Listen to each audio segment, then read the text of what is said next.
Joining us in the studio today as we, kind of take a look back, take a look at what's going on now, and take a look at what may happen in 2020. James Arnold with ABC Bank. Always glad to have him in studio. Welcome back. Thank you, Chad. Merry Christmas. Merry Christmas. How are things going?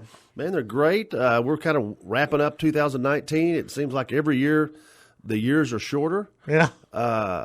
This year flew by. Gosh, I had an elderly friend of mine tell me one time, he said, the days are long and the years are short. Yeah. And it's becoming truer every year for me. So it was a great year.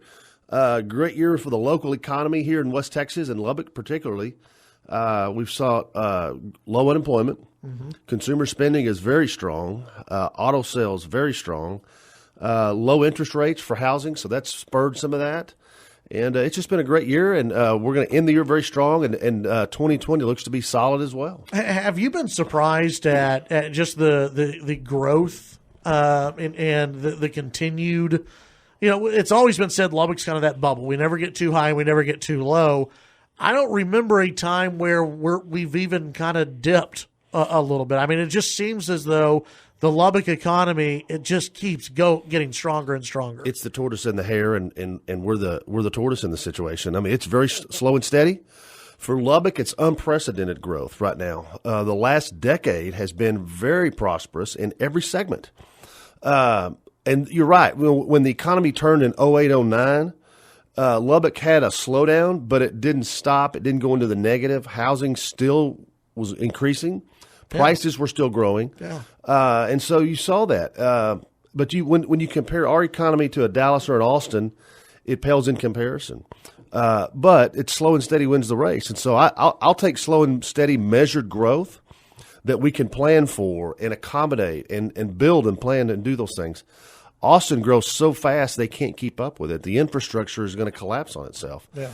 Houston's growing at a fast rate. The thing we are seeing regionally is oil prices are going up, but we're seeing some shale kind of staleness and some atrophy in that Permian Basin market right now as it relates to jobs and things like that. So we're seeing a slowdown a little bit down there, but it's just, it's one issue in the Middle East away from being boom again. So it just kind of just depends. Yeah, exactly. What about ag producers? How are ag producers doing right now? Our local Congressman Jody Arrington got that bill signed, the trade agreement with Canada and Mexico. That's going to be big time for our local producers.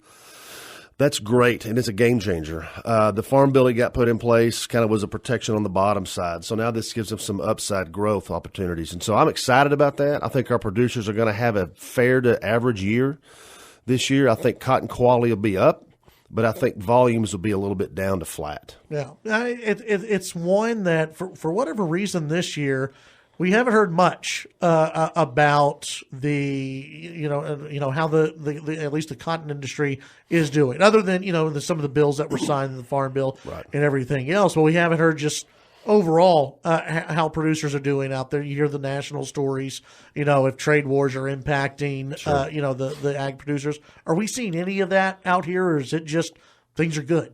Things are okay. Yeah. I think it's never going to be great. It could always be better. Yeah. But I think it's okay. And some of our guys are waiting on those payments that the president promised. They're supposedly in process. They hadn't got them yet. I think when that comes in, that'll help. I think the crop this year, like I said, was was okay. In spots, it was better than others. Nobody did great, I don't think, but it wasn't a terrible year. So I've seen better, I've seen worse. I think that's why you're not hearing a lot, because it's just kind of like average, I think. Yeah. How does that impact what the banking side and the business side of what you guys are doing at ABC Bank? When you are, hearing about the USMCA trade deal, when you are hearing about the farm bill, when you're hearing about some of these trade wars that are going on, how does that impact what you guys do on the bank side of things? Well, it's kind of a delayed effect, right? So all these things that we're seeing, the trade bills getting signed, all those things, the farm bill, it'll come into play in 2020 and 2021. It's not an immediate effect for us, but we'll see it in loan demand. Farmers will be able to pay their notes off in full. A lot of times, lenders and farmers will come in, they may borrow $1 million and they only pay back $800,000. That's all they've got. So they have a carryover into the next year. And that's an indication of the cotton and the industry in general. The last couple of years, we've had a little bit of carryover, probably maybe 15%. This year we may have less than 10, maybe 5%. So it's a sign that things may be improving a little bit, and it's a sign of kind of the quality of the crop and the volume. And so we'll see it delayed. It sets up for a good ag year in 2020 with all the good news we had this year. That's good. That's real good. Talk about housing out here. Gosh, I've been saying there's going to be a slowdown in housing here. We're going to overbuild at some point.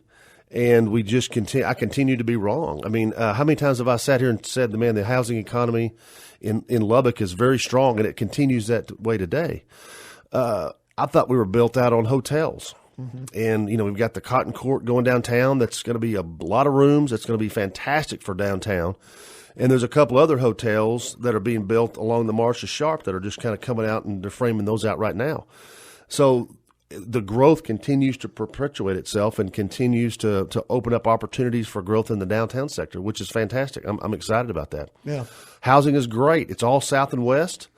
New Home is the latest one that's hot right now. And it continues to move that direction. It's unbelievable the amount of housing starts that are going on in Lubbock, Texas today. It's at record pace right now. Yeah. Talk about the mortgage department. That's good. It's good for us because we do mortgages. We can do down payment assistance loans, VA, FHA. We have all kinds of products to help people get into a house. And so my message to listeners would be, don't let a down payment issue stop you from getting a house. We can help you with that. Infinity Mortgage continues to grow. Jessica Carson here locally does a great job for us and continues to just help realtors and help borrowers get into the house of their dreams. It's been a great project for us. That's great. When we come back, we're going to get into other areas of the economy. Also, look ahead at how the regional economy is doing, and then look forward into 2020 as well. Chad Hasty Show, KFYO. We've got James Arnold with ABC Bank in studio. You can visit their website, theabcbank.com. Visit one of their numerous locations throughout Lubbock, West Texas, and the state of Texas as well. Theabcbank.com. We'll be right back. Chad Hasty Show, News Talk, KFYO. James Arnold with American Bank of Commerce in studio. We're talking the economy, and things are looking good. Things have been looking good in Lubbock for a long time, which is great. We've talked about housing. We've talked about the hotel thing. I'm with you. The hotel thing it keeps surprising me how many hotels we still see pop up. Yeah, and one of I'm sure you get this, these type of questions all the time is, where are all the people, why are they coming here? What's going on? But, I mean, you've got the Civic Center, which is maybe not booked every single weekend, but it seems like it's booked every single weekend. Pretty regular. We've got a lot of stuff happening in this town that brings in a lot of people. Youth sports is a big one that you really don't know about, but whether it's volleyball for girls or baseball or basketball, there's all kinds of stuff going on the weekends. That soccer's another one, and our city keeps and continues to invest in those things. The Burl Huppin expansion and redo is going to be fantastic for tourism and visitors.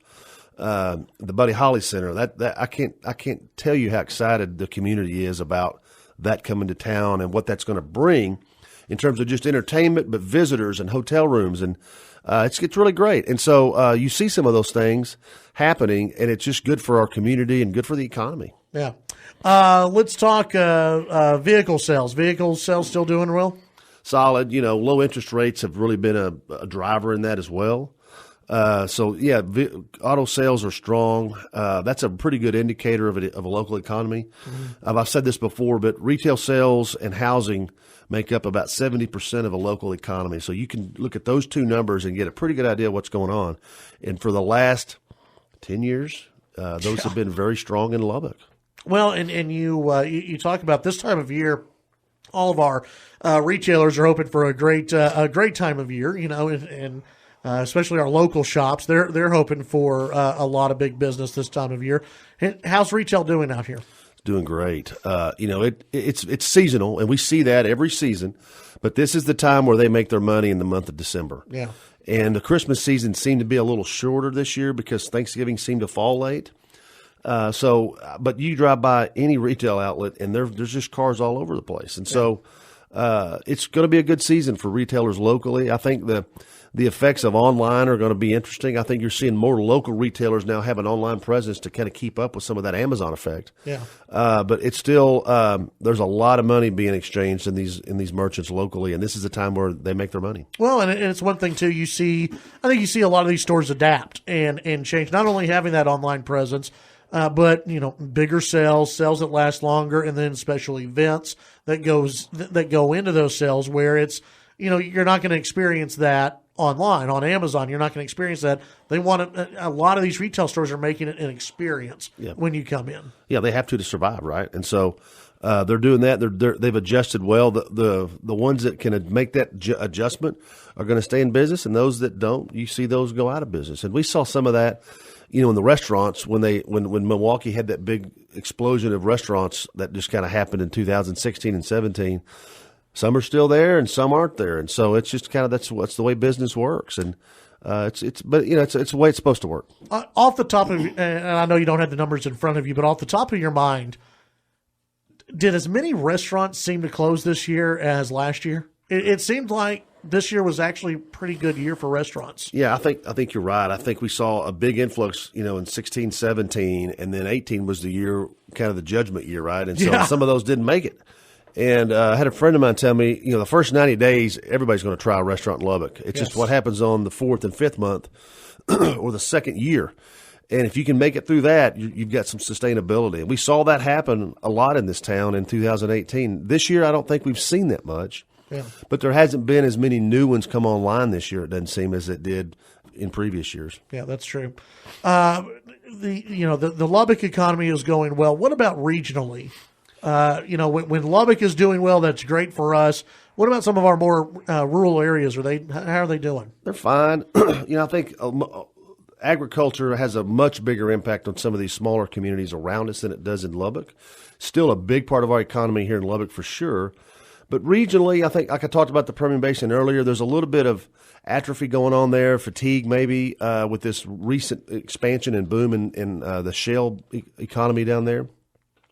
Amarillo's kind of a slow and steady. They don't have the same impacts that we do with Texas Tech, which is huge. Medical's big up there, but they don't have as big ag community. It's more of a ranching community. So, but in Texas, very strong. Mm-hmm. All the big markets keep getting bigger. 85% of the population in Texas lives within the triangle of Dallas, Houston, Austin, San Antonio. Yeah. 85. It'll be 88 in the next 10 years. So that concentration of people is important for us to pay attention to, because we need strong representation in Austin and in Washington, D.C. to make sure we don't get left behind. And I think right now we've got great representation in both areas, both nationally and on the state level. But that bears watching. More and more people getting into that state triangle, it makes Texas Tech even more important for our community. Yeah. I guess it was a few months ago, you had some folks who were predicting we're about to go into a recession as a nation, things are going to get bad. We haven't seen that. The national economy, it keeps chugging. We see that, President Trump's approval ratings on the economy, those keep going up. What are you looking at when you see some of these trends? Are you seeing what, was predicted and didn't happen? Or are we still looking at maybe doom and gloom in the future? I think people saw the yield curve go inverted, meaning short-term rates were higher than long-term rates. And we saw that over the summer, and that's an indicator of a recession. It's been the same way like that 10 out of the last 10 times the yield curve's been inverted. Well, then it corrected. And we saw jobs continue to be, abundant, low unemployment across the country. People were working, consumer confidence was high. You heard all these economists talk about gloom and doom, headed for a recession. Well, I think they just looked at the inverted yield curve. We've been on an expansion in the economy nationally for about 4 or 5 years now. So it's time on the calendar to have a small adjustment or correction. But jobs continue to be out there, low unemployment. People are still spending money in the economy. So the feds came out recently and just said they're going to keep rates steady. They don't see us raising or lowering rates in the economy in 2020. Now, that could change, but that just shows the data they're seeing says that it looks like 2020 is going to be a pretty good year. And so what does that mean for ABC Bank? And when you hear, hey, the interest rates aren't going to change, what does that mean for you guys? Well, you don't believe it, right? Number one. So we plan our business that rates may go down, right? Yeah. But what that tells us is borrowing rates are going to remain steady. They're low right now. We've had historically low mortgage rates. So people are able to buy more house than they might if rates go up 2 or 3 basis points. So that's been good for people. But borrowing rates for automobiles will remain steady and constant. The only thing that doesn't follow interest rates are credit card interest rates. They're at 19 and 20%, whether the prime rate is at 5 or at 4 or at 7. It's always going to be at 19.99. Yeah. But borrowing from a local bank like ABC Bank, we're going to keep rates low. And whether that's for a personal use, for a car, for a boat, for a house, for a mortgage with Infinity. Jennifer Harbison does a great job over there as well for our Infinity folks. But also for business investment. We're seeing businesses now, that's who really watches interest rates on this. And businesses are starting to invest in capital projects and those kind of things. And that just ripples through a local economy tenfold. Yeah. So that's always good for the local group.